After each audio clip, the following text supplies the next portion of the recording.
Wannan da muke kallo shine Alexander Ford dan asalin ƙasar Amerika wanda ya shafa sama da shekaru 70 kwance yana cikin hali na matsananciyar rashin lafiya a cikin wannan na'urar mai taimaka ma numfashi.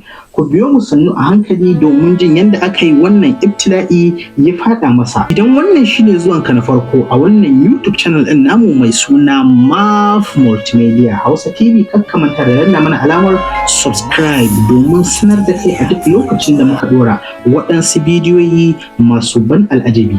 Muna godiya. Alexander Ford kenan ɗan asalin ƙasar Amerika wanda ya shafa sama da shekaru 70 a kwance a cikin wannan na'urar mai taimaka masa wurin yin numfashi. Ma iya cewa ya ƙarar da dukkan rayuwarsa kwance ne a cikin yanayi na matsananciyar rashin lafiya a cikin ita wannan na'urar kamar yadda muke gani a yanzu haka. Alexander Ford ya kamu da wannan cuta ta rashin lafiya mai nasaba da sarƙewar numfashi ne tun yana ɗan shekara 6 a duniya, wanda tun a wancan lokacin likitoci suka tabbatar da ba za ya taɓa iya rayuwa ta minti guda ba tare da taimakon wannan na'urar da suka samar masa ba, wadda za ta rinka taimaka masa wurin yin numfashi. Kuma tun a wancan lokacin ne aka sanya shi a cikin wannan na'ura. Yanzu yana da kimanin shekaru 78 a duniya.